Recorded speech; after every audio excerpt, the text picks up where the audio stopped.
जाए। कई राजाओं ने प्रयास किया। अब कई राजाओं को तो गुलकावली का फूल मिला ही नहीं, क्योंकि कई लोग जानते भी नहीं।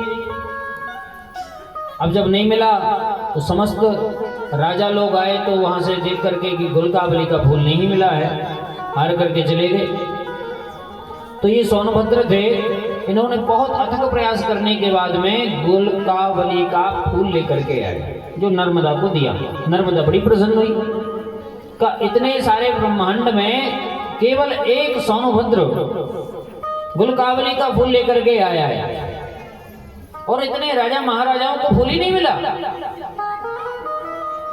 तो जब गुलकावली का फूल लेकर के सोनभद्र ले आए तो मेघल ने उनके साथ संबंध तय कर दिया, अर्थात संबंध पक्का। अब संबंध पक्का हो गया साहब, संबंध की तैयारियां होने लगी। पर कहते हैं कि शादी जैसी नजदीक आई तो एक दिन मन में विचार आया नर्मदा के कि एक बार सोनभद्र को देखना चाहती हूं। क्या देख लूं कैसा है। सोनभद्र को देखा नहीं है मैंने, तो कम से कम देखने का मन में विचार आया कि देख लूं कैसा है। नर्मदा ने सोचा कि सोनभद्र से मिला कैसे जाए। तो नर्मदा की एक अति सहपाठी अर्थात सहेली मित्र, जिसका नाम जुहिला था। क्या नाम था? जुहिला। उसने उसको कहा कि मुझे सोनभद्र से मिलना है, तुम मेरी मदद करो। नर्मदा ने कहा कि तुम मेरी मदद करो, मुझे मिलना है। तो जुहिला ने कहा कि देखो मैं जाती हूँ सोनभद्र के पास, सोनभद्र के पास चली जाती हूँ और तुम्हारी सारी इस कथा को बता दूंगी कि तुम मिलना चाहते हो, तो वह भी आकर के मिल लेंगे। कहा ठीक है। तो जुहिला चली गई। विचार करना, जुहिला चली गई तो फिर लौटी नहीं। अब जुहिला गई थी सोनभद्र को देखने। सोनभद्र ने भी देखा कि इतनी सुंदर कन्या कहां से आ रही है। सोनभद्र ने सामने से नर्मदा को नहीं देखा था, और नर्मदा ने सोनभद्र को नहीं देखा था, और जुहिला ने भी सोनभद्र को नहीं देखा था, और सोनभद्र ने भी जुहिला को भी नहीं देखा था। किसी ने किसी को देखा तो था नहीं। तो सोनभद्र का संबंध हुआ था पक्का नर्मदा से। नर्मदा के मन में देखने का विचार आया तो सहेली को भेज दिया। तो सहेली तो मिलवाने के लिए गई थी, पर वहां सोनभद्र को देख करके वह भी आसक्त हो गई, और सोनभद्र भी जुहिला पर आसक्त हो गए। तो जुहिला ने नर्मदा की कोई बात ही नहीं की कि मैं नर्मदा की सहेली हूं, मैं उसको मिलाने के लिए तुम्हारे पास आई हूं। अब सोनभद्र को पता ही नहीं था कि नर्मदा है कि जुहिला है। तो ये लोग रहने लगे साहब। ये बात पता चल गई बिंद को। बिंद ने अपने पुत्र मेघल को बताई। तो बेटा तुमने जहां संबंध तय किया है वहां तो जुहिला नाम की दासी पहुंच गई है, सहेली पहुंच गई है।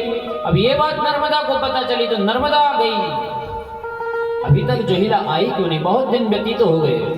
जुहिला गई, वहां देखा कि सोनभद्र के साथ में जुहिला भी है। अब भाई जब इसने देखा तो ये क्रोधित हो गई नर्मदा। नर्मदा क्रोधित हो गई, गुस्सा में लौट पड़ी वहां से, और ऐसी लौटी की पूर्व दिशा से पश्चिम की ओर दौड़ चल पड़ी। बहुत रोका इनको पर फिर नहीं रुकी ही नहीं। चल पड़ी सो चल पड़ी। मैया ने आजीवन कह दिया मुझे विवाह करना ही नहीं है, और मैया तब से ही अभी तक कुंवारी है। बोलो नर्मदा मैया की। वहां से पूर्व से पश्चिम की ओर दिशा में, उल्टी दिशा में चल पड़ी। जब से चली हैं फिर पलट करके नहीं देखा। मार्कंडेय भगवान कहते हैं कि जब यहां से निकली, यहां एक और सोन नाम की नदी मिली है। यहीं दो नदियां हैं, एक सोनभद्र और एक सोन नदी। ये जो सोन नदी है ना, ये बहुत बड़ी नदी है। 784 किलोमीटर की लंबाई है इसकी। और ये यहाँ वहां नहीं, कहते हैं बिहार के पटना में गंगा जी हैं। क्या है? बिहार के पटना जिले में गंगा जी विद्यमान है। उसी गंगा में जाकर के सोन नदी जाकर के मिली है। यहाँ से निकली और वहां तक जाकर के मिली है। जो कहाँ कहाँ गई, कहा बिहार में चली गई, उत्तर प्रदेश में चली गई और झारखंड में चली गई। ये 3 जगह, 3 प्रदेशों में मिलती हुई गई है सोन नदी, जिसका वर्णन हमको प्राप्त होता है। आप लोगों ने शायद पढ़ा होगा नर्मदा प्रदक्षिणा। पढ़ना कभी अगर आप लोग जाओ तो एक पुस्तक आती है छोटी सी, जिसके नर्मदा के पावन तटों पर अच्छी सुंदर सुंदर कथाओं का स्मरण हुआ है। पुराण में तो है ही है, लेकिन नर्मदा प्रदक्षिणा में छोटी पुस्तक है, उसमें पूरी कथाओं का वर्णन दिया है, लेकिन दिया उसमें सूक्ष्म रूप से। पुराण में जो बड़ी कथाएं दी हैं वो उसमें सूक्ष्म दी, केवल नाम स्पर्श किया है। बाकी आपको बड़ी कथा करना है तो वो पुराण से ही हमको प्राप्त होती है। तो नर्मदा प्रदक्षिणा में तो केवल एक नाम स्मरण आया है, लेकिन नाम सब दिया है। तो मैं निवेदन करूं वहां से, यह नदी जो है उत्तर प्रदेश, झारखंड और बिहार के पटना में गंगा नदी में जाकर के मिली है, जिसका नाम भी सोन है। तो भगवान मार्कंडेय कहते हैं युधिष्ठिर, जब नर्मदा मैया यहाँ से गुस्सा होकर के लौटी हैं, फिर लौट करके इन्होंने नहीं देखा, ये तो चली गई। अब यहाँ से दक्षिण तट पर कबीर चौराहा अर्थात कबीर घाट हमको प्राप्त होता है। वहाँ लोग करंजिया घाट पर भी जाते हैं, कबीर घाट पर भी जाते हैं। कंडवा संगम है तो वहाँ भी दर्शन करते हैं। तुंडार संगम है, कुकुरा मठ है, कुकुरा मठ। अब पहले कुकुर कहते थे कुत्ता से, कुकुर। अच्छा, बिहार में तो आज भी कहते हैं कुकुर, कुत्ता से कहा जाता है, बिहार में आज भी कहा जाता है। एक संत जी किसी कुकुरा मठ में भंडारा करवा रहे थे। अब वो तो कलयुग के संत की विचित्र कथाएं आती। कलयुग में बड़े विचित्र संत हुए हैं, कोई सिद्ध हुआ है तो कोई असिद्ध हुआ है, तो कोई ढोंगी हुआ है तो कोई दिखावे वाले, बहुत हुए हैं ऐसे। ऐसे कुकुरा मठ पे एक संत जी ने भंडारे का ऐलान कर दिया। अब मौके की बात की कुत्ता खीर चाट गया। अब विचार करना आपकी, जब इतने बड़े पंडाल में कितने लोग होंगे, सबका भोजन होना है, तो जो बड़े पंडाल होती है ना जिसमें खीर बनती है, गंजा, अब इतने भर के गंजा में खीर बनी तो उसको कुत्ता चाट गया। अब कलयुग के संत फेंक सकते नहीं क्योंकि दाम लगा है। कलयुग के संत क्या करें? और संतों ने देख लिया कि भाई हाथ जोड़ रहे हैं, तुम किसी से मत कहना कि कुत्ता ने खीर खा गया। फिर क्या करें? देखो, किसी भक्त को पता नहीं है, कुत्ता की चोटी खा लेंगे, उसको पता नहीं है तो वो तो खा लेगा बेचारा खीर अच्छे से समझ के, लेकिन जिसको पता है वो थोड़ी खाएगा। तो संत जी ने कहा क्षमा करना, इतना माल फेंक जाएगा। फिर कहा कि तुम किसी से कहना नहीं, हम तो बंटवा देंगे प्रसाद के रूप में। अब कुत्ता खीर खाया, भली 2 कौर खाया हो, और इतने बड़े गंजा में मुंह तो डाल दिया तो झूठा तो पूरा कहलाएगा। तो संत जी ने कहा कि कोई बात नहीं, कुत्ता ने तो खाया है, और ये कुत्ता ने यहाँ खाया है तो ये समझ लो कि मैया ने भोग लगाया है। अब कलयुगी संत हैं तो उन्होंने कहा मैया ने भोग लगा दिया। अच्छा, ये बताओ कुत्ता कैसे कलर का था? अब संत तो कोई बात तो बनाना है भाई, इतनी खीर को फेंक सकते नहीं, दाम लगा है। तो संतों ने कहा महाराज कुत्ता ने खीर खाई, कोई बात नहीं, भोग लगा है, भोग लगा है। अब ये बताओ कि कौन सा कुत्ता था? किसी ने कहा काला, तुम बताओ। किसी ने कहा पीला, किसी ने कहा महाराज वो तो 2-3 कलर को था, कुत्ता 1 कलर को धोई नहीं। अरे ठीक से देख कर क्या, कौन से कुत्ते ने खीर को खाई है?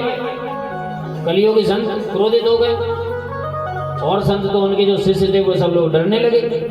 बात महाराज क्या है कि नहीं, उसका भी प्रमाण है।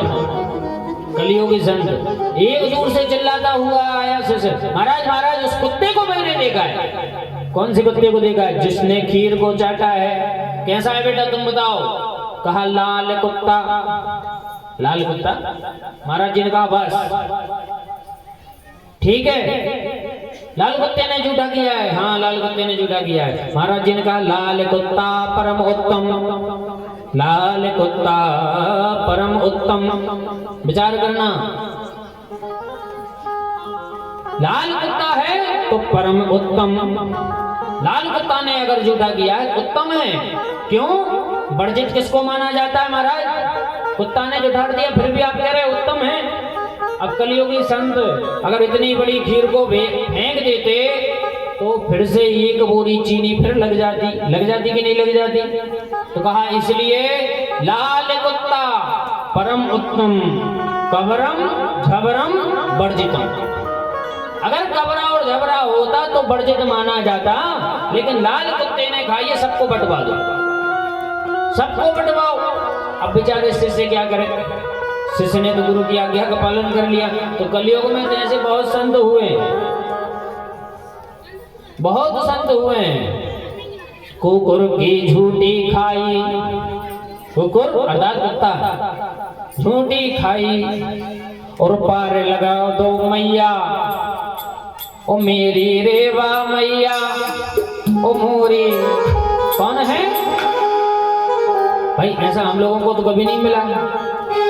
ये भगवान जाने गुरु जी, हम तो गए हैं कई बार और दोनों में कई बार प्रसाद लो और कोई न दे दो वो तो पता था क्या भैया। हम भी नर्मदा जी कई बार गए, कोई ने लाल कुत्ता परम उत्तम, कबरम झबरम वर्जितम। किसी कुत्ते की झूठी खीर अगर हमको खिला दी हो तो हमको क्या पता महाराज जी, हम भी खीर समझ के अच्छी मीठी लगी और चाट गए। बोलो नर्मदे हर। ऐसी ऐसी कथाओं का बड़ा आनंद प्राप्त हुआ है। आगे बढ़े हैं, यहाँ बिछिया ग्राम आया। क्या? बिछिया ग्राम। आप लोग मंडला से होते हुए जाओगे तो एक भुआ बिछिया ग्राम आता है। क्या? पहले बिछिया ही गांव का नाम था, लेकिन अब उस गांव का नाम भुआ बिछिया। आप बस भी जाओगे तो बस से सीधी बस वहीं पहुंचती है, मंडला से आगे भुआ बिछिया। भगवान की कृपा से भागवत का वाचन हुआ था वहाँ। 2016-17 में गए थे, हमारी भैया की शादी से 1 साल पहले की बात है। भुआ बिछिया ग्राम में, क्योंकि ये हमको बटेरा तक छोड़ करके आए थे, हमको भी नहीं पता था कि जाना कहाँ से। तो हमारे बड़े भैया बटेरा तक छोड़ने गए थे, तो यहाँ से हम बस पकड़े थे सीधी। तो भुआ बिछिया जबलपुर से चेंज करके गए गाँव है। वहाँ कहते थे एक माई रहती थी जिसके नाम से वह घाट प्रसिद्ध हुआ था। ये घाट आता है भुआ बिछिया, उससे आगे बुधेरा घाट आता है। बुधेरा घाट पे कहा जाता है बुद्ध ने स्वयं 40 वर्षों तक भगवान का तप किया है, माँ रेवा की उपासना की है।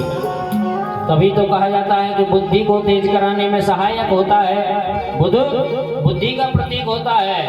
और जो यहाँ बुद्ध की एक माला कर दे, वैदिक मंत्र का बहुत प्रभाव है यहाँ बुधेरा घाट पे। वैदिक मंत्र कौन सा है कि उद्वेद्युस्ताग्ने प्रतिजागृता निष्ठापूर्ते सद्गुं सृजेधा मयञ्च अस्मिन् सदस्ते अद्युत्तरस्मिन् विश्वे देवा यजमानस्य सीदतो। बुद्ध का मंत्र वैदिक मंत्र है। वेद भगवान कहते हैं कि जो वेद का मंत्र बुधेरा घाट पर एक माला भी जाप कर ले तो उसे हजारों का फल प्राप्त हो जाता है। बुद्ध की कोई की दशा चल रही हो और वह बुधेरा घाट पे दर्शन करने चला जाए और वहां दर्शन करे और एक माला बैठ करके माँ भगवती की गोद में इस वैदिक मंत्र ना जानता हो तो लौकिक मंत्र से ही एक माला जाप कर दे, उसका भी अनंत गुण फल प्राप्त हो जाता है। तत्पश्चात ये जो बुधेरा घाट है ना, ये लखनादौन जिले में आता है। कहाँ? लखनादौन जिले में। वहां जाकर के बुद्ध की उपासना की जाती है। वहां से आगे चले तो मेड़ा घाट, मेड़ा ये भी लखनादौन जिले में आता है। मेड़ा घाट पे कहते हैं वराह भगवान आए थे। तो उन्होंने क्या हुआ कि हिरण्याक्ष की जो मंगलमयी कथा आती है, हिरण्याक्ष का वध किया था, उसी समय भगवान यहाँ दर्शन देने आए थे। हिरण्याक्ष को मार करके माँ रेवा में स्नान करने के लिए यहाँ आए थे। यहाँ से भी जब आगे चले हैं, आगे बढ़े हैं, तो एक बड़ा सुंदर घाट आया है जिस पे मेरा ठाकुर आया है। अभी देखिए भागवत की कथा नहीं है यहाँ, भागवत की कथा तो चल रही है, लेकिन कथा क्या चल रही है? माँ नर्मदा पुराण। अच्छा, नर्मदा के तट पर जितने भी 33 करोड़ के देवी देवता हैं वह समस्त देवी देवता आए हैं, पर इतनी कथाओं में कहीं ठाकुर नहीं आया था। मेरा जो ठाकुर बैठा है ना, ये नहीं आया था कहीं। लेकिन अब कौन सा घाट आ रहा है जहां मेरा ठाकुर स्वयं चल करके आया है? आया कैसे है? इस घाट का नाम है बंसी घाट। भागवत में तो उल्लेख आता है कि भगवान ने 2 बार बंसी को बजाया है। आपने सुना होगा भागवत में भगवान ने 2 बार बंसी को बजाया है, फिर नहीं बजाया। और 2 बार ऐसी बजाई है कि जो गोपिकाओं ने सुनी है। केवल गोपियों के मनोरथ को सिद्ध करने के लिए गोपिकाओं को सुना पड़ा है। एक बार तो गोपियों को सुनाई नहीं पड़ा। एक बार ऐसी गोपी बजाई, बंसी बजाई कि गोपियों को आमंत्रित किया है। गोपियों को आमंत्रण दिया है, हे गोपियां, अब धीरे धीरे मैं इस ब्रजलीला में आ रहा हूं। गोपिकाएं खुश हो गई, आज से मेरा कन्हैया आएगा। अब जब कन्हैया आएगा तो क्या करेगा? कई गोपिकाएं विचार करने लगी कि कन्हैया अगर आएगा तो देखो मैं माखन अभी से निकाल के रख दूंगी। ये जो माखन है ना, माखन मिश्री खाने आए थे भगवान, थोड़ा देख माखन मिश्री खाने के लिए मैं यहाँ आऊंगा। तो जब कन्हैया ऐसी सुंदर बांसुरी बजाई है तो जितनी गोपिकाओं ने सुना है, तो गोपिकाओं ने क्या सुना? कन्हैया शायद कह रहे हैं कि गोपिकाओं, हम ब्रज में आ गए, अब तुम्हारे सारे मनोरथों को पूर्ण करेंगे और तुम्हारे घर में चोरी करने आएंगे। चोरी करने के लिए जब हम तुम्हारे यहाँ आएंगे तो तुम हमारे मनोरथ को सिद्ध करना। अब मैं आपको बताऊं कि यहाँ चोरी करने के लिए भगवान ब्रज में खूब गए। अब जब चोरी करके उनके माखन मिश्री खाने लगे, माखन मिश्री खा खा के कन्हैया तो एकदम फूले ना समाए। ब्रज में हम आई जमद्दर थे, आज गोपियों ने हमारा मन जीत लिया। अब गोपिकाएं तो भगवान कृष्ण को देखती रहे। गोपिकाएं तो ऐसा प्रतीत होता था कि कन्हैया हमारे सामने ही बैठा रहे, इसका दर्शन हमको हमेशा प्राप्त होता रहे। अब कन्हैया तो मनोरथ सबके सिद्ध करना है, तो एक गोपी के यहाँ चले गए तो विचार करना, चोरी किए। तो गोपिका क्या कर रही थी? कहा गोपिका सत्यनारायण भगवान की पूजन की तैयारी कर रही थी। बड़े ध्यान से सुनना, सत्यनारायण भगवान की पूजन की तैयारी कर रही थी। तो कन्हैया आ गए। अब क्या करें? कन्हैया ने बहुत कहते हैं ना भैया, बहुत शैतानी करते थे कन्हैया, छोटे थे तो। कन्हैया आए और पूछा गोपी से, गोपी ये बाहर तुमने चौकी को क्यों रखा है? कहा कन्हैया तुम गदर नहीं करना। क्यों? अरे सत्यनारायण भगवान की कथा होगी, इसलिए उस पे शालिग्राम जी भगवान की स्थापना करेंगे, पूजन करेंगे, फिर कथा सुनेंगे। कन्हैया ने कहा अरे बताओ, हम तुम्हारे घर में आए और तुम दूसरे बुला रहे हो, तो पूजन करवा दे। भगवान बाहर गए और छोटे छोटे कुत्ता के पिल्ला हुए ना, छोटे छोटे, यहाँ भी एक कुतिया है, बड़े सुंदर सुंदर छोटे छोटे कुत्ता। कल सफेद कुतिया को देखकर हम भी तंग रह गए। बोलो नर्मदे हर, सच्ची घटना है ये तो यहीं की। हम पीछे गए तो एक कुतिया कुत्ता सफेद कलर का था, तो हमारे साथ चला गया। हमने कहा भाई तुम क्यों जा रहे हो? तो वो रुक गया, वहीं रुक गया। हमने उसको हूँ हाँ करके वहीं रोक दिया। अब जब हम खेत में गए तो खेत से लौट रहे थे तो वहां भी एक सफेद कुतिया सो रही थी। हमने कहा भाई इतने जल्दी लिए यहाँ आ गई। हमने वहां देखा कि चलो सोने दो। वहां से हम फिर यहाँ आए तो कुतिया हमको फिर यहाँ मिल गई। हमने कहा भाई एक ही कुतिया ऐसे प्रकट कैसे हो रही है? फिर भैया से पूछा, निरपत भैया के एक नहीं दो हैं। हम तब तो अब एक नहीं ये दो हैं। एक वहां देखी, एक यहाँ देखी। हम ये विचार में कि हमारे अभी पास से आई नहीं, और एकदम से वहां दिखी तो एकदम से प्रकट यहाँ कैसे हो गई। हमने पूछा, कहीं नहीं महाराज जी, वो तो कुतिया वहां कुत्तों को जन्म दी है ना। तो दो हैं, बिल्कुल एक सी लगती है।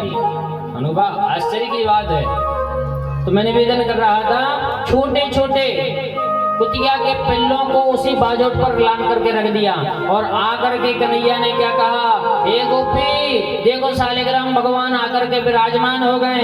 गोपी ने जो देखा, देख करके आश्चर्य करने लगी। तो देखो मैंने पूजन के लिए कितना सुंदर पटा सजाया था, उसने आकर के कुत्तों को बिठा लिया। ऐसे भगवान को नटखट कार्य किया करते थे। एक गोपी के यहाँ चले गए। भगवान बहुत शैतानी किए हैं बचपन में, बहुत चोरी की है। अब आपको बताऊं कि एक के यहाँ जैसे गोपी के पास में गए तो एक गोपी की छोरी, देखो ब्रज में छोरी कहें, क्या कहें, लड़की को छोरी कहें। तो एक छोरी खटिया पर सो रही थी। खटिया, खटिया तो आप लोग जानते ही हो, देखो पल का अलग खटिया अलग है ना। तो खटिया पे सो रही थी। तो खटिया क्या है कि जो पाँव के यहाँ से थोड़ी सी चौड़ी सी होती है, बुनाई जब उसकी होती है तो थोड़े से छेद भी होते हैं। तो खटिया पे सो रही। अब खटिया पे कछु पुछो हो तो कोई बात नहीं थी, खटिया निखन्नी खटिया। अब खटिया पे सोच खटिया में जो छेद होते हैं ना, जब बुनी होती है तो अपनी जो चटैया हुई, तो खटिया की वो छोटे से छेद से नीचे लटक गई का चटैया। अब विचार करना, आपकी जो चोटी है वह नीचे लटक गई, तो खटिया पे सोते सोते वह ऐसी लटकी रही चटैया। एक गोपी की बालिका की, अर्थात छोरी की चटैया खटिया के नीचे लटक गई। उधर से कन्हैया कन्हैया ने क्या करो तो भाई चटैया लटकी देखी तो खटिया की पटिया से चुटिया बन गई। विचार करो, खटिया की पटिया से चटैया बन गई। अब जब चटैया बंध गई और कान में जोर से चिल्लाओ कन्हैया का चिल्लाओ पुरुषोत्तम भैया, हुआ इतनी देर चिल्लाओ।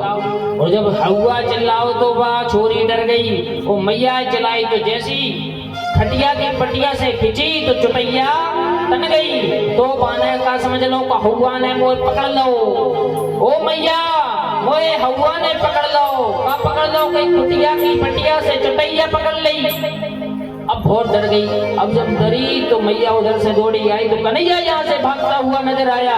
अरे छोरी डरे ना, ये जसोदा को लाल तेरी खटिया की पटिया से चुटिया बांध लो।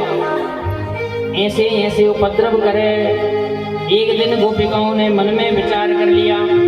क्या विचार किया, आज तो चल कर के यशोदा मैया से शिकायत करेंगे। अब शिकायत कैसे करें, तो जितनी भी गोपिकाएं थी वही गोपिकाएं यशोदा मैया से शिकायत करने आती हैं। कन्हैया कम से कम नेक्स्ट जब बालक है समझाए तो लग कितनों बिगड़ रहो। अपने यहाँ भी तो जब अपन छोटे छोटे थे खूब कहीं इसको पत्थर मार के आ गए, तुम लठिया मार के आ गए, तो वे कहते भैया गुरु जी तुम्हारे मोड़ा समझा लो।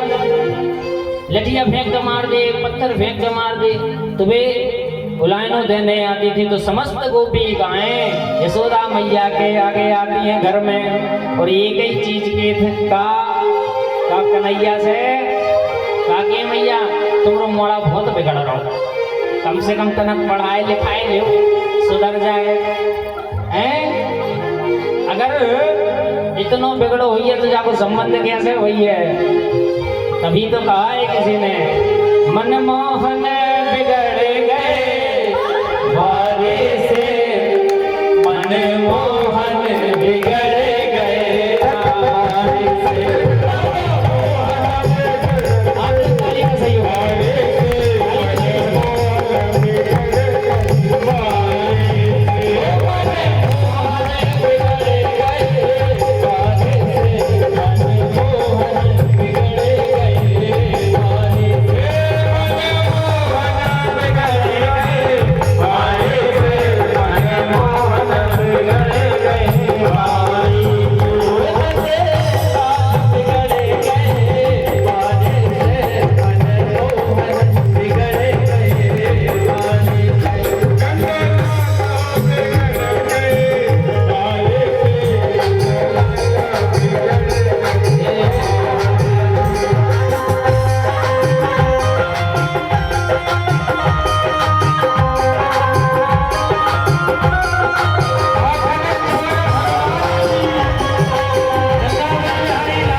सीके पे, सीके कहा जाता है ना उसको। अरे कभी कन्हैया का नाम लेकर के सीके पर माखन तो टांग करके देखो, तो टांगो और फिर कन्हैया को याद करो, फिर तुम्हारा मन भी क्या कहे वो मैया। हम भी चल करके कहाँ जाए यशोदा मैया से शिकायत करने के लिए, तो शिकायत में तुमका क्या हो, क्या मैया।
कई भैयाओं की नींद खराब हो गई भी है।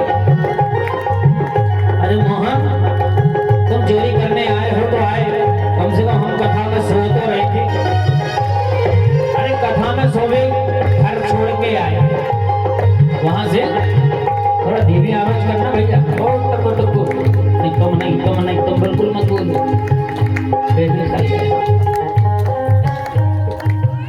घर से घर छोड़ करके आए, अपना इतने सब घर छोड़ के आए का कथा में नींद अच्छी लगे कि ना लगे। अब पीछे वाले भैया आप लोग भी बताओ, नींद अच्छी लगे कि ना लगे? खूब अच्छी लगे। हमारे वृंदावन में तो कथा में हम सो जायो करें और ऐसी नींद लगे, फिर कथा के अंत में जब प्रसाद बटे तब उठे, इतनी नींद लगे।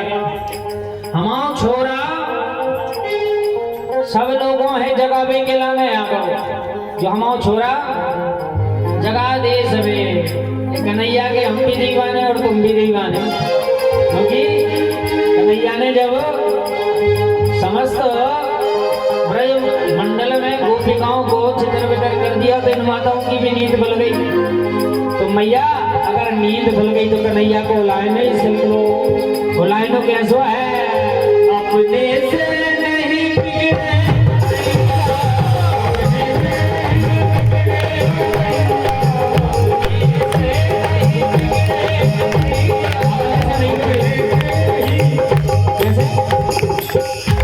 शिकायतें कर रहे, अपने से ही बिगड़ गए। पर कन्हैया के हम अपने से नहीं बिगड़ी, जो बिगाड़ो जी गोपिकाओं ने बिगाड़ा है, हम ऐसे बिगड़ते ही नहीं। हमारे कन्हैया की जब कथा गाती तो आनंद हमारा हृदय ना प्रफुल्लित हो जाता है। बोलो नर्मदे हार, क्योंकि हमने शुरुआत ही कन्हैया से की है, हमारी शुरुआत कन्हैया ने करवाई है भागवत से। तो हमारा मन जब कन्हैया की कथा आती है बड़ा प्रफुल्लित हो जाता है, इतना प्रफुल्लित होता है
बोलिए वृंदावन बिहारी लाल की।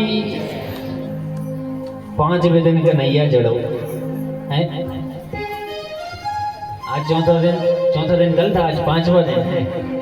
तो कन्हैया मेरो आओ भी तो 5वें दिन आओ और आनंद कर दो कन्हैया ने। बोलो वृंदावन बिहारी लाल की, नर्मदा पुराण की, नर्मदा मैया की।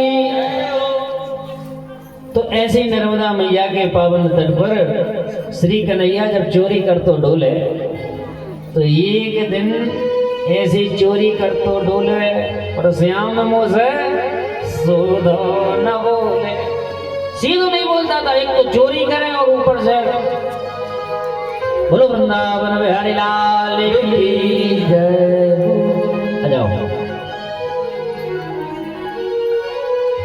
एक तो गोपियों के तो चोरी करके आ जाए, वो गोपियों से कहे, देखो गोपियों के तो बहुत माखन मिश्री रखा रहता था, इतना माखन मिश्री रखा रहता था कि गोपिकाओं का वह माखन मिश्री कन्हैया पूरा खा जाए।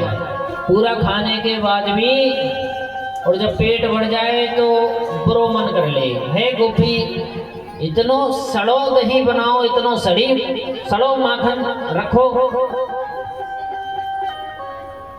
तो मैया हमारो दही भी खा के आए, हमारे यहाँ माखन भी खा करके आए और ऊपर से बेइज्जती करके आए थे अलग।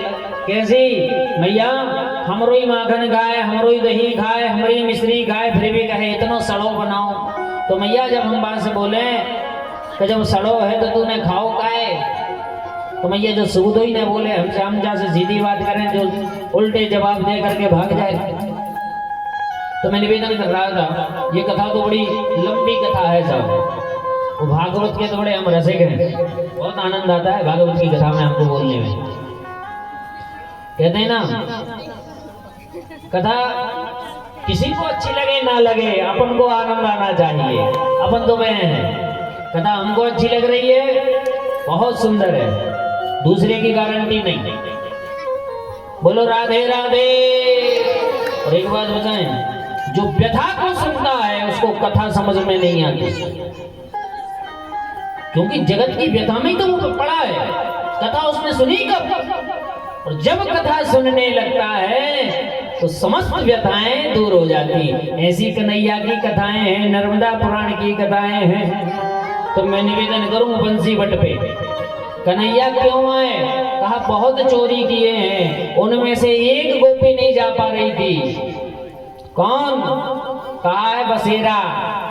बसेरा नदी जो है वह नहीं जा पा रही थी और नर्मदा जी की परम सहेली थी, इतनी सुंदर सहेली थी। तो कन्हैया ने कहा हे नर्मदे तुम वहीं रहो, जो आनंद हम यहाँ दे रहे हैं वो आनंद हम नर्मदा तट पर भी आकर के देंगे। तो वही कन्हैया उसको लेने के लिए यहाँ बंसी घाट पर उपस्थित हुए हैं। बोलिए बंसेश्वर भगवान की जय हो। यहाँ बंसेश्वर का स्थान है। तो ऐसे कन्हैया भी यहाँ पावन तट पर आकर के विराजमान हुए हैं। थोड़े आगे बढ़े विक्रमपुर आता है, विक्रमपुर में भैंसा घाट आता है। साहब भैंसा, भैंस कहते हैं तो समझ में तो आ जाए। यहाँ पे भैंस तो सभी लोग जानते हैं। भैंसा घाट तो क्या है? भैंसा घाट। अब यहाँ पर तो वही आ सकता है जिसका अच्छा हृदय बिल्कुल मजबूत रहे। भैंसा घाट क्यों? यहाँ तो साक्षात यमराज जी आए हैं और यमराज जी का वाहन क्या है? भैंसा है कि नहीं है? भैंसा है कि नहीं है?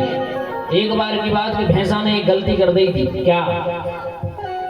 यमराज जी ने कहा था कि उन्हीं भक्तों को लेकर के आना जिनकी जिह्वा पर भगवान का नाम ना रहे, ध्यान रखना।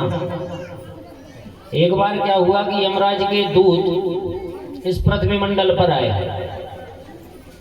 पृथ्वी मंडल पर आए तो कहा कि भाई ऐसे लोगों को ऊपर लेकर के आना जिसने भगवान का नाम ना सुना हो, नाम गाया ना हो, कभी किसी मंदिर में जाकर के प्रणाम ना किया हो, जिसके कभी हाथ ना नमतो, किसी का हाथ से नमन ना किया हो, ऐसे व्यक्तियों को पकड़ करके हमारे यमपुरी में लेकर के आना। कितनी अच्छी बात कही। कहा कि महाराज एक को ले गए जो भगवान का भजतानंदी था, उसको लेकर के चले गए तो उसने जाकर के नारायण कह दिया है यमपुरी में। तो यमपुरी में जितने भी लोग गए थे, यमपुरी में तो वही जाते हैं जिन्होंने कुकर्म किए हो, तो उन्होंने नारायण का नाम सुनकर के सब लोग परलोक चले गए, देवताओं के यहाँ चले गए, देवलोक में सबको स्थान मिल गया। भैंसा पर बहुत नाराज हुए। कौन? यमराज जी महाराज इतने नाराज हुए, बताओ तुम एक काम ठीक से नहीं कर पाते हो।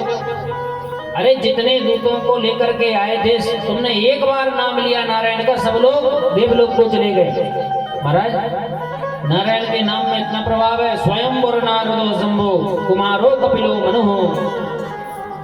12 जो होते हैं, 12 नाम ऐसे हैं जिनका भगवान की स्मरण शक्ति हमेशा बनी रहती है। स्वयंवर नारद शंभो कुमार कपिलो मुनि। कहते हैं स्वयंभू अर्थात ब्रह्मा और मनु, नारद, कपिल, श्री सुखदेव भगवान, बलि, व्यास जी और सकरवयम अर्थात स्वयं सुखदेव भगवान। ये 12 देव ऐसे हैं जो भगवान के विषय में जानते हैं, अर्थात 12 अक्षर मंत्र का प्रभाव जानते हैं।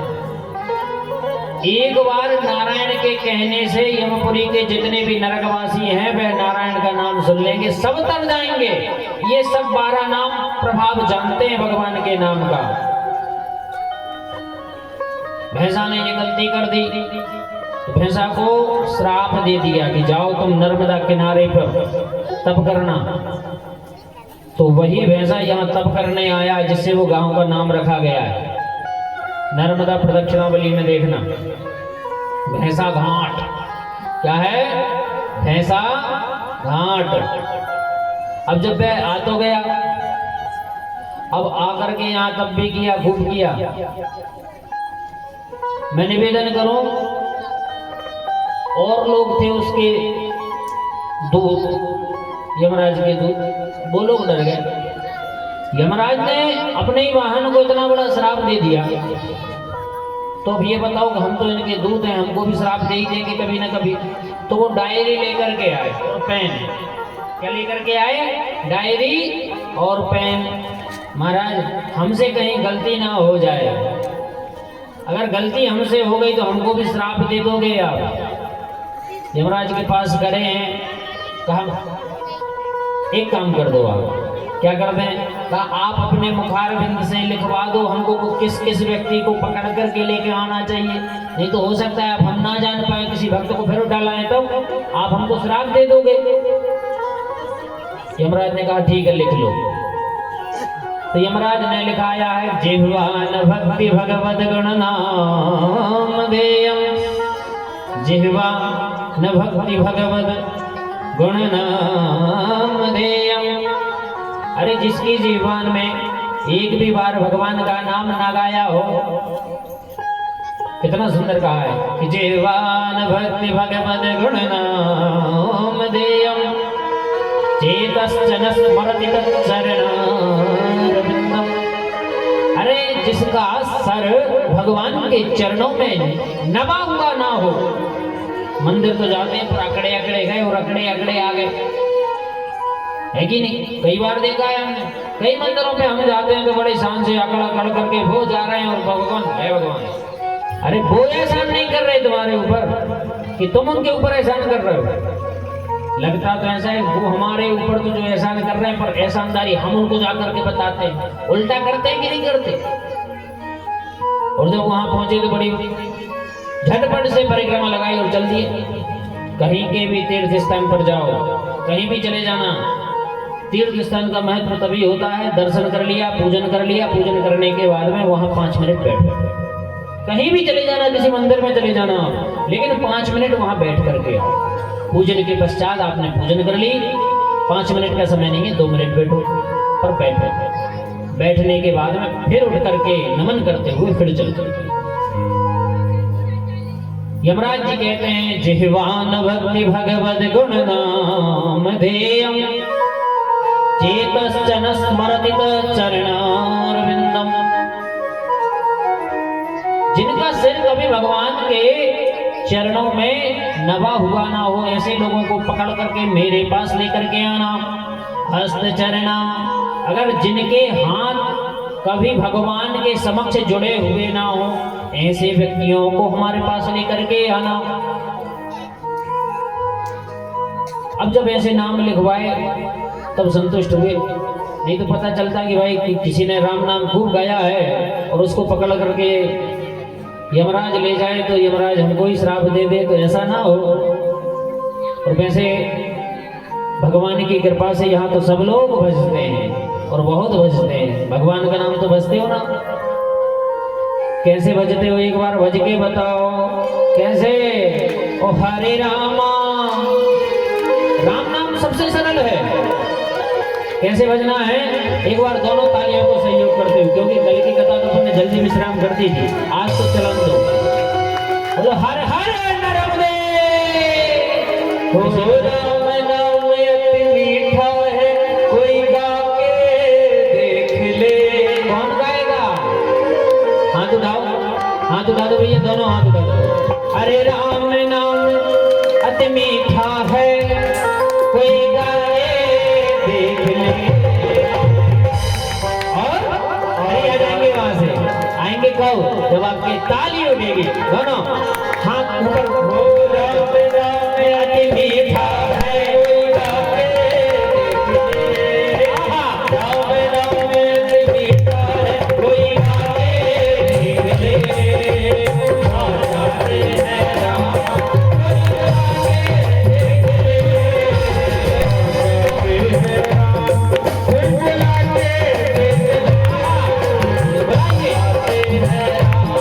कोई बुलाते हैं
और यहाँ देखो राम लक्ष्मण भरत शत्रुघ्न, शायद कुछ कुछ शक्तियां भी आ रही हैं।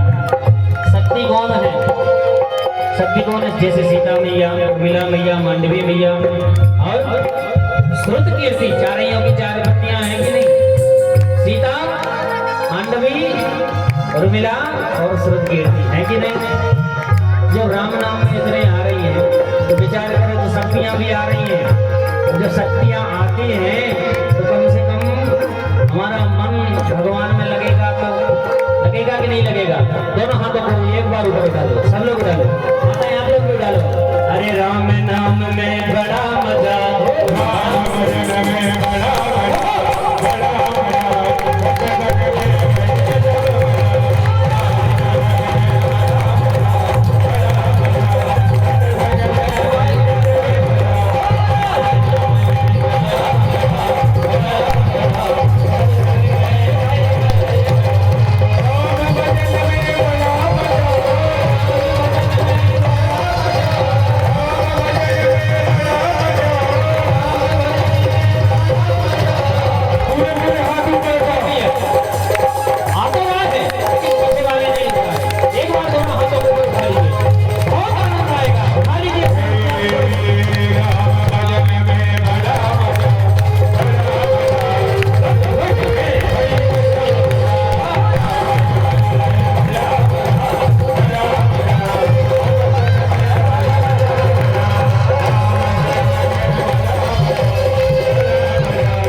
आनंद है कि नहीं है?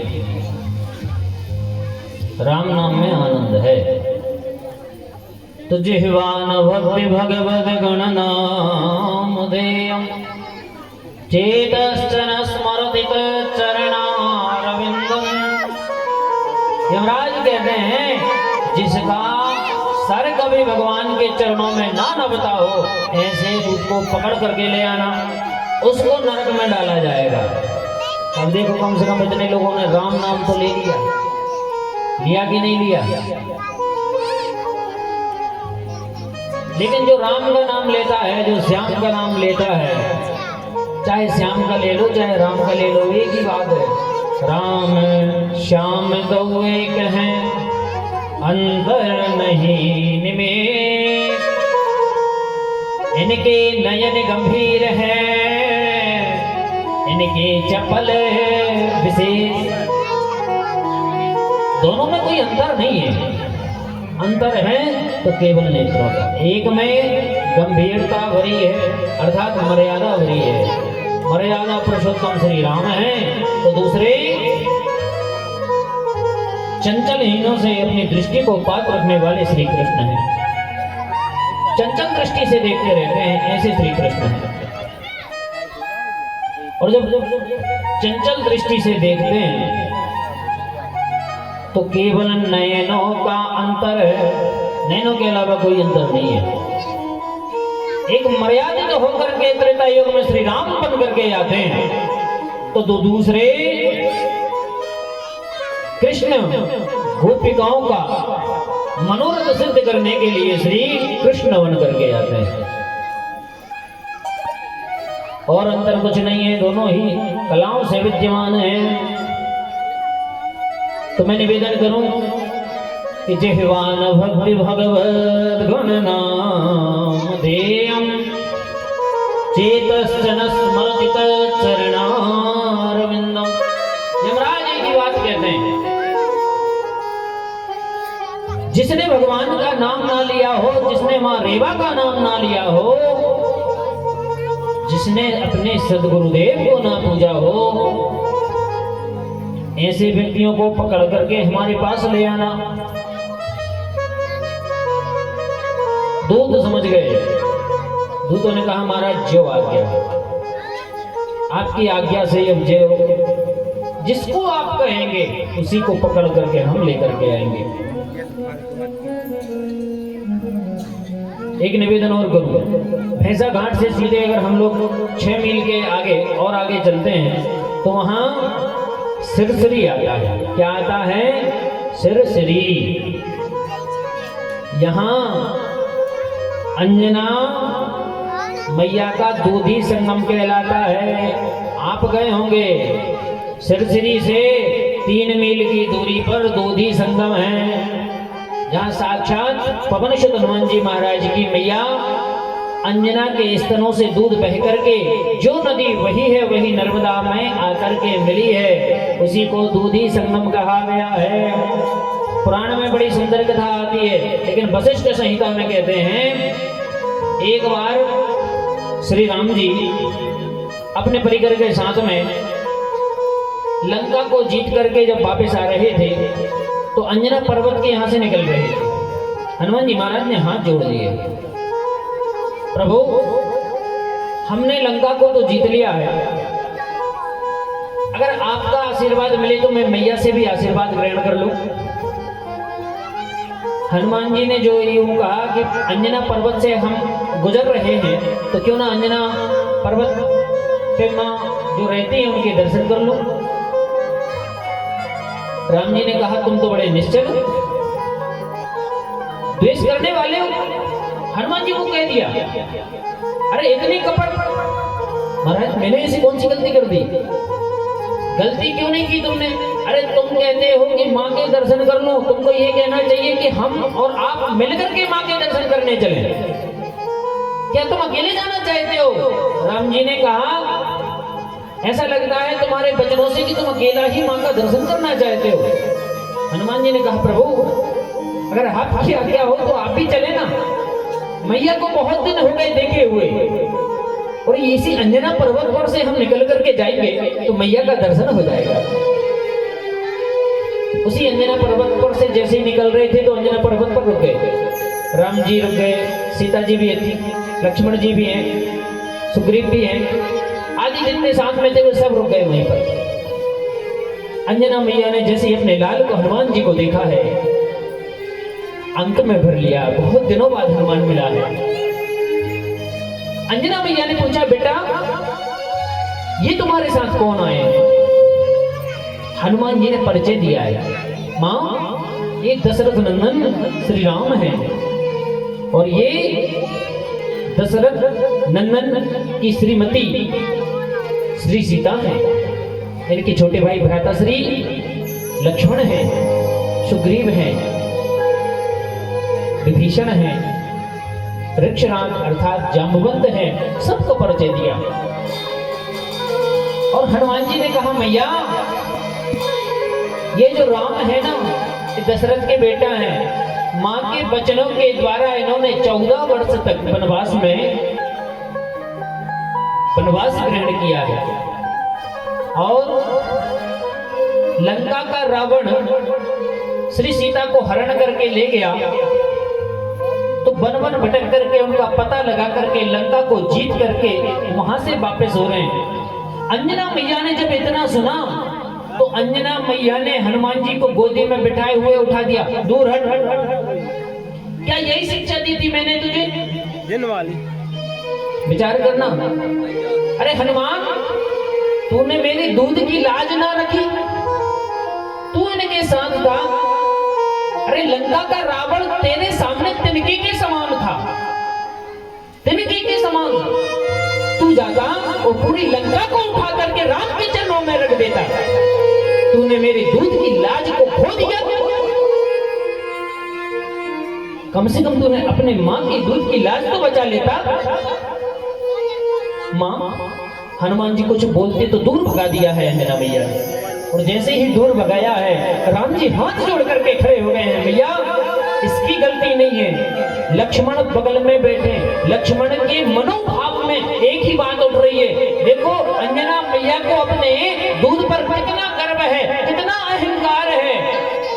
क्यों ना, हनुमान जी की माता है तो गर्व क्यों ना होगा। लक्ष्मण जी मन में विचार करते हैं, अपने दूर पर गर्व करती है।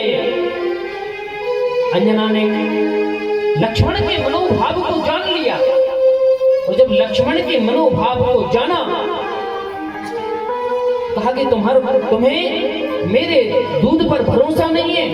मां ने जब दूध की धारा को बहाया तो कहते हैं पर्वत चट्टानों को चीरते हुए वही दुग्ध धारा से बहती हुई और दूधी धारा जाकर के मां भगवती रेवा में सम्मिलित हो गई, और वहां प्रलय जैसा दूध से भरा हुआ प्राकट्य उत्पन्न हो गया।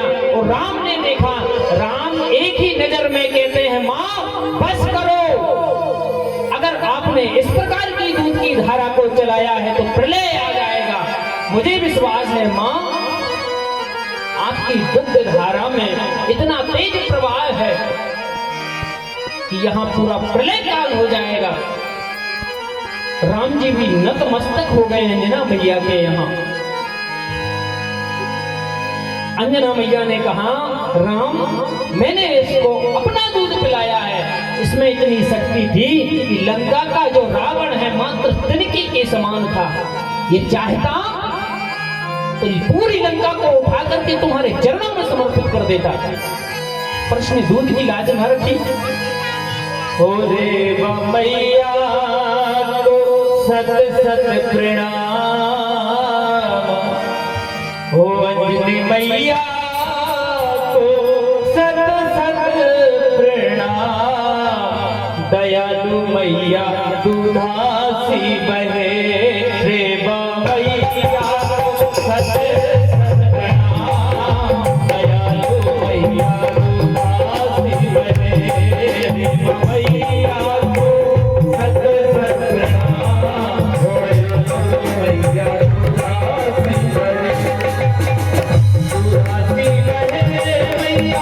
दूधासी बहे दूधासी बहे मैया दूधासी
मैया, मुझे विश्वास है आपकी दुग्ध धारा में वह तेज है जिससे पवन पुत्र हनुमान लंका को उठा करके ला सकता था, पर मैंने मना करके रखा था। ये लीलाएं कैसे होती, रामायण कैसे आती? ये लीला नहीं होती तो रामायण कैसे आती? रामायण को धरातल पर लाना था मां, ये सब लीलाएं इसलिए की। ये सिरसिरी घाट से दूधी संगम है, तत्पश्चात यहां से खैरा घाट आया है, और खैरा घाट से हम लोग अपने क्षेत्र में जाकर के रुकेंगे जहां सब लोग जानते हैं। खैरा घाट से कहां चलें? जहां पुल हो, अर्थात सांडिया घाट। कहां पर है सांडिया घाट? सबने देखा है कि नहीं? यह सांडिया घाट सांडिल्य मुनि की तपस्थली है। इनके ही नहीं, अभी तो बहुत मुनि आए, वशिष्ठ आए और कश्यप नहीं आए। उसी में कुशा से सांडिल्य मुनि की उत्पत्ति हो गई। ध्यान रखना आप लोग। हम लोग सांडिया पर पहुंच गए। अब देखो शाम हो रही है ना, तो शाम हो रही है तो कई लोगों को ठंड लगने लगेगी कि नहीं? कल तो 4:30 बजे बंद कर दिए थे, है ना? आज तो कहीं जाना नहीं है, इसलिए हमने कहा चलने दो। बोलो राधे राधे, अब बोलो नर्मदे हर। तो मैं निवेदन करूं, यही सांडिया घाट पर हम और आप विश्राम करते हैं। यह सांडिल्य मुनि जी की तपस्थली है। यहाँ अनेक संत आए हैं, भरद्वाज भी आए हैं, कश्यप भी आए हैं, लेकिन कश्यप नहीं आ पाए तो भरद्वाज जी को बहुत व्यथित लगा, तो उन्होंने एक कुशा की प्रवृत्ति बनाई है। उसमें श्री कश्यप भगवान जी का आवाहन कर ही रहे थे, तभी कश्यप आ गए। तो कश्यप जी ने कहा संकल्प व्यर्थ ना जाए, संकल्प व्यर्थ नहीं जाना चाहिए। इसलिए कुशा में भी सांडिल्य मुनि को उत्पन्न कर दिया, अर्थात प्रकट हो गए। तो कुशा से सांडिल्य मुनि की उत्पत्ति की कथा को हम लोग विस्तार पूर्वक कल की मंगल में कथा में श्रवण करेंगे। आज की कथा यहीं पर विश्राम करेंगे। तो जितनी भी माताएं हैं सब लोग सामने आ जाएं। क्यों? आरती गाएंगे हम लोग, गाएंगे कि नहीं? और जितनी भी माताएं, बहनें, बंधु बांधव सभी भगवत भक्तों से, नर्मदा के पावन भक्तों से एक ही निवेदन है, आप लोग आरती करें, आरती को ग्रहण करें। क्यों? आरती को त्यागना नहीं चाहिए। कई लोग देखते हैं कि आरती हो रही है निकल जाते हैं। अरे नदिया ही तो नाचना है कि नहीं? तो नदी को नाचने में ज्यादा देर नहीं लगेगा, और यहाँ तीरथपुर जाने में भी ज्यादा देर नहीं लगेगा। सभी माताओं से निवेदन है, और रंपरा जाने में भी कोई ज्यादा देर नहीं लगेगी। हेलीकॉप्टर लेकर के बैठे हैं हमारे सर जी, हेलीकॉप्टर से सब लोग को रंपरा छोड़ देंगे। बोलो राधे राधे। एक बार बड़े भाव से दोनों हाथों को ऊपर उठा करके नर्मदा मैया की जयकारा लगा दें। बोलिए नर्मदा पुराण की जय, नर्मदा मैया की जय। कई लोग अभी भी डेढ़ यहाँ उठा रहे हैं। तो अरे दोनों उठा दो ना मैया, छोटे छोटे बाल गोपाल आप लोग भी उठा दो, वयोवृद्ध तो उठा ही रहे हैं, माताएं आप भी उठा दो। बोलो नर्मदा मैया की, नर्मदा पुराण की, आज के आनंद की, श्री सदगुरुदेव भगवान की, वृंदावन हरिनाथ की, राघवेंद्र सरकार की, काल भैरव महाराज की, काशी विश्वनाथ की, हर हर नर्मदे। तो निवेदन करूं, अपनी वाणी को यही विराम। सांडिल्य अर्थात सांडिया